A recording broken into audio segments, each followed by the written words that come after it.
Hello friends, आप सभी को नमस्कार। मैं हितेश कुमार एक बार फिर से आप सभी का ज्ञानकोश यूट्यूब चैनल में स्वागत करता हूं। आज है 2 अक्टूबर और 2 अक्टूबर से जितनी भी करंट अफेयर्स बनेंगी वो हम आज की वीडियो में चर्चा करेंगे। इस वीडियो का पीडीएफ आपको ज्ञानकोश यूट्यूब चैनल के डिस्क्रिप्शन में मिल जाएगा। यह ज्ञानकोश नाम से ही टेलीग्राम चैनल है और ज्ञानकोश नाम से ही फेसबुक पेज है। आप लोग कहीं से भी डाउनलोड कर सकते हैं और ज्ञान फेसबुक पेज का और टेलीग्राम ग्रुप दोनों का लिंक जो है वो भी डिस्क्रिप्शन में मिल जाएगा। आप लोग वो भी डाउनलोड कर लीजिएगा।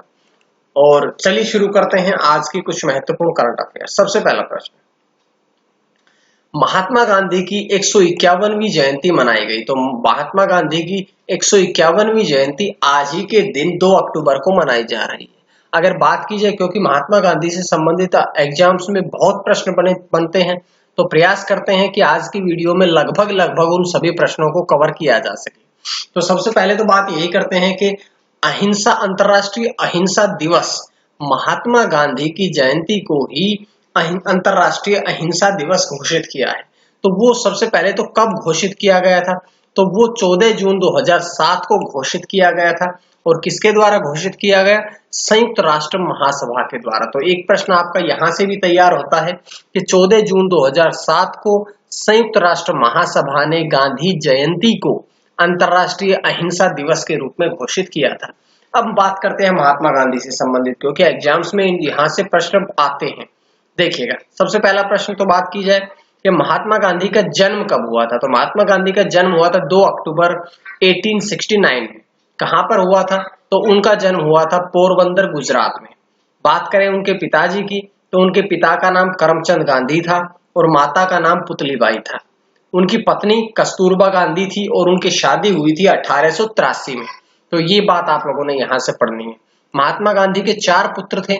सबसे पहले हीरालाल, रामदास, मणिकलाल, देवदास, ये 4 जो थे महात्मा गांधी के पुत्र थे। उसके बाद बढ़ते हैं आगे महात्मा गांधी से संबंधित कुछ प्रश्नों पर।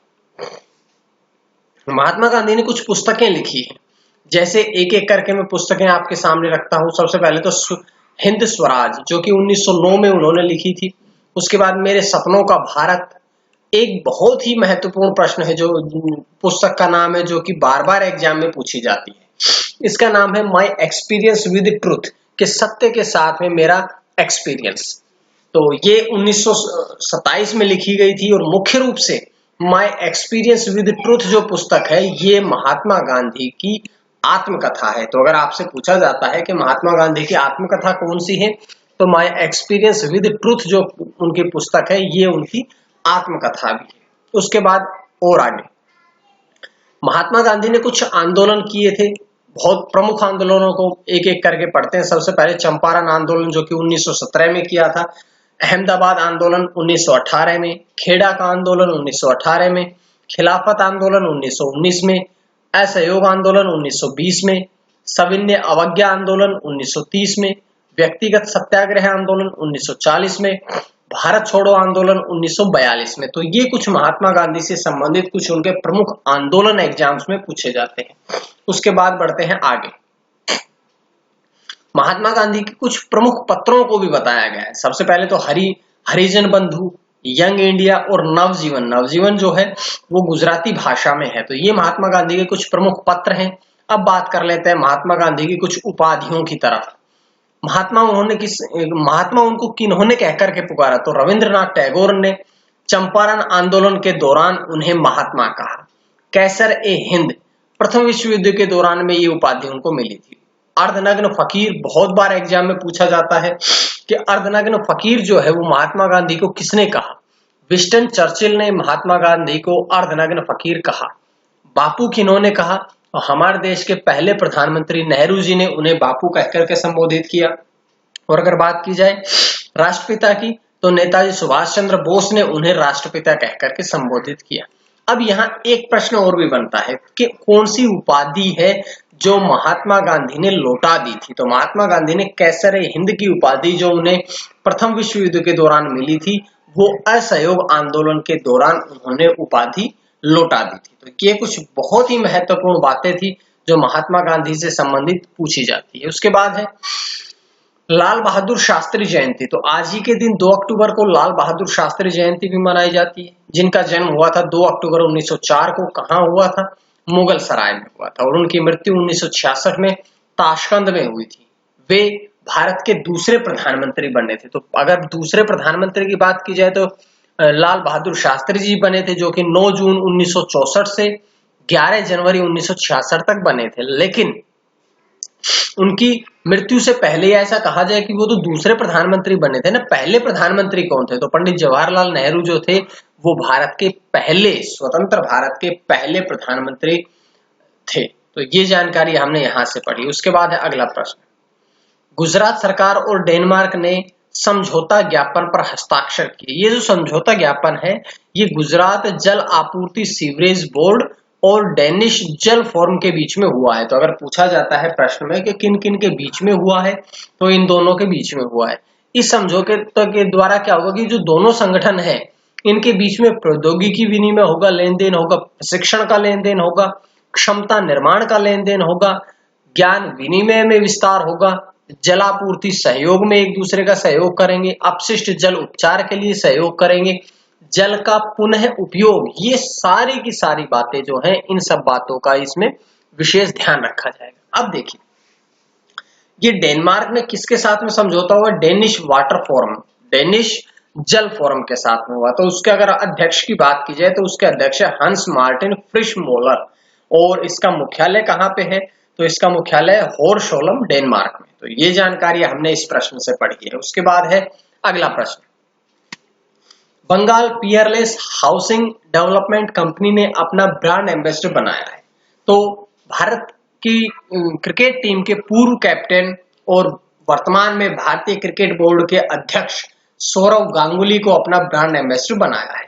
अगर बात की जाए Bengal Peerless housing development company की, तो इसकी स्थापना हुई थी 1994 में। तो ये जानकारियां थी हमने जो यहां से इस प्रश्न से पढ़ी है। उसके बाद है अगला प्रश्न। IBE नोट ग्रीन टेक पहल का शुभारंभ किया गया है। तो ये किसके द्वारा किया गया है? ये किया गया है इंडियन बैंक द्वारा। और इस पहल के द्वारा क्या होगा कि बैंक अपनी सबसे बड़ी संपत्ति जो क्या होती है, मानव संसाधन और कर्मचारी, इन दोनों को लगातार सशक्त मजबूत बनाएगा और उनमें ज्यादा दक्षता हासिल करने का प्रयास करेगा। अब ये इंडियन बैंक ने शुरू करी है। तो इंडियन बैंक के बारे में हम पढ़े, इंडियन बैंक के MD और CEO की बात करें तो पद्मजा चुंदरू जो है वे इंडियन बैंक के वर्तमान में MD और CEO हैं। और अगर मुख्यालय की बात करें तो इंडियन बैंक का मुख्यालय है चेन्नई, तमिलनाडु में। तो ये जानकारी हमने यहां से पढ़ी। उसके बाद अगला प्रश्न। Ambedkar social innovation and incubation mission launch किया गया है। तो ये किसके द्वारा लॉन्च किया गया है? ये लॉन्च किया गया है केंद्रीय सामाजिक न्याय और अधिकारिता मंत्री थावरचंद गहलोत के द्वारा। थावरचंद गहलोत ने अभी ये नया innovation and incubation mission launch किया है। अब इस मिशन का मुख्य उद्देश्य क्या है? तो इसका मुख्य उद्देश्य है कि जो उच्च शिक्षण संस्थान में पढ़ने वाले अनुसूचित SC ST के जो छात्र छात्राएं हैं उनके बीच में नवाचार को बढ़ावा देना, उनके बीच में उद्यमिता को बढ़ावा देना, उनके स्किल्स को डेवलपमेंट करना, उनके कौशल को बढ़ावा देना ही इसका मुख्य उद्देश्य है। तो ये सारी बातें हमने यहां से पढ़ी है। उसके बाद है अगला प्रश्न। ऑपरेशन मेरी सहेली परियोजना शुरू की गई है। तो ऑपरेशन मेरी सहेली परियोजना जो है वो किसके द्वारा शुरू की गई है? तो ये परियोजना शुरू की गई है दक्षिण पूर्व रेलवे द्वारा। दक्षिण पूर्वी रेलवे ने अभी एक नई परियोजना शुरू की है जिसका नाम है ऑपरेशन मेरी सहेली। इसका उद्देश्य क्या है कि जो महिलाएं लगातार ट्रेन से अप डाउन करती है या जो ट्रेन से जो महिलाएं आवागमन करती है उन सभी महिलाओं की सुरक्षा को बढ़ाना, ताकि महिला आते जाते समय ट्रेन में अपने आप को सेफ महसूस करे, अपने आप को सुरक्षित महसूस कर सके। अब ये दक्षिण पूर्व रेलवे द्वारा शुरू की गई। तो दक्षिण पूर्व रेलवे ने शुरू करी है। तो दक्षिण पूर्व रेलवे के अगर हम महाप्रबंधक की बात करें तो दक्षिण पूर्व रेलवे का महाप्रबंधक है संजय कुमार मोहंती। और इसका मुख्यालय कहाँ है? इसका मुख्यालय है कोलकाता, पश्चिम बंगाल में। तो ये जानकारियां बहुत इंपॉर्टेंट थी तो हमने आप लोगों से बताई है। उसके बाद अगला प्रश्न। भारतीय खेल प्राधिकरण SAI का नया लोगो लॉन्च किया गया है। तो ये नया लोगो किसके द्वारा लॉन्च किया गया है? ये लोगो लॉन्च किया गया है युवा मामले और खेल राज्य मंत्री किरेन रिजिजू के द्वारा। किरेन रिजिजू ने अभी खेल प्राधिकरण का नया लोगो लॉन्च किया है। अगर हम बात करें इसकी, तो कहां पर लॉन्च किया है? तो ये दिल्ली के मेजर ध्यानचंद स्टेडियम में नया लोगो लॉन्च किया गया है। और SAI अर्थात भारतीय खेल प्राधिकरण अब इसका नया लोगो लॉन्च किया है। तो अगर हम भारतीय खेल प्राधिकरण के महानिदेशक की बात करें, तो इसके महानिदेशक है संदीप प्रधान। संदीप प्रधान तो हुए इसके महानिदेशक, लेकिन अगर स्थापना की बात करी जाए तो इसकी स्थापना यानी कि SAI भारतीय खेल प्राधिकरण की जो स्थापना हुई थी वो हुई थी 1984 में। तो ये सारी जानकारियां इस प्रश्न से हमने पढ़ी है। उसके बाद है अगला प्रश्न,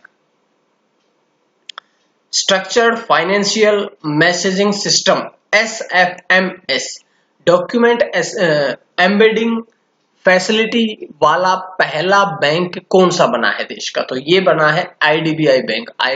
IDBI बैंक बना है इस फैसिलिटी को देने वाला पहला बैंक। अब ये IDBI के अध्यक्ष की अगर हम बात करें तो MR कुमार जो है वे वर्तमान में IDBI के अध्यक्ष हैं। MD और CEO की बात करें तो राकेश शर्मा। मुख्यालय कहाँ है IDBI का? तो मुंबई महाराष्ट्र में है। तो देखिए, हमने प्रश्नों के साथ साथ करंट अफेयर के साथ साथ में हम GS को भी पढ़ते हैं। आप लोगों ने इसी प्रकार से पढ़ना है ताकि आप लोग पूरी तरह से उस वीडियो को या वो जो एग्जाम से संबंधित जानकारियां हैं उनको पढ़ सकें। अब हम बढ़ते हैं अगले प्रश्न की तरफ। यूनेस्को का स्मार्ट सिटी पुरस्कार जीता है। तो यूनेस्को का स्मार्ट सिटी पुरस्कार किसने जीता है? अभी जीता है वियना शहर ने। वियना शहर ने यूनेस्को का स्मार्ट सिटी पुरस्कार जीता है। अब वियना से अगर हम बात करें क्यों जीता है, क्योंकि वियना ने अपनी अभिनव क्षमता, बुद्धिमत्ता, नेटवर्क युक्त के लिए स्पष्ट रूप से टिकाऊ आवास नीति के लिए यह पुरस्कार जीता है। और यह पुरस्कार प्रदान किसने किया है? तो यह पुरस्कार प्रदान किया है यूनेस्को ने। तो ये जानकारियां यहां से थी। अब बढ़ते हैं आज के हम अंतिम प्रश्न की। सुपरसोनिक क्रूज मिसाइल ब्रह्मोस का सफल परीक्षण किया गया है। तो ये परीक्षण जो है कहां से किया गया है? तो ये परीक्षण किया गया है ओडिशा के बालासोर स्थित ITR परीक्षण केंद्र से। तो यहां से इसका परीक्षण किया गया। उसके बाद अगर बात करें, ये सतह से सतह को मार करने वाली मिसाइल है। और इस मिसाइल की खास विशेषता ये है कि इसमें स्वदेशी बूस्टर लगे हैं, एयरफ्रेम सेक्शन स्वदेशी लगा है, इनके साथ साथ मेक इन इंडिया प्रोडक्ट इसमें लगे हैं, इसलिए ये इंपॉर्टेंट हो जाती है। ठीक है, तो ये थी आज की कुछ महत्वपूर्ण करंट अफेयर्स। उम्मीद है आप सभी को पसंद आई होगी, और अगर पसंद आई तो आप लोग ज्ञानकोश यूट्यूब चैनल को सब्सक्राइब कर लीजिएगा ताकि आपको डेली वीडियोज इसी प्रकार से मिलती रहे। आज के लिए इतना ही। मां सरस्वती की कृपा आप सभी पर बनी रहे। आप सभी का बहुत बहुत धन्यवाद।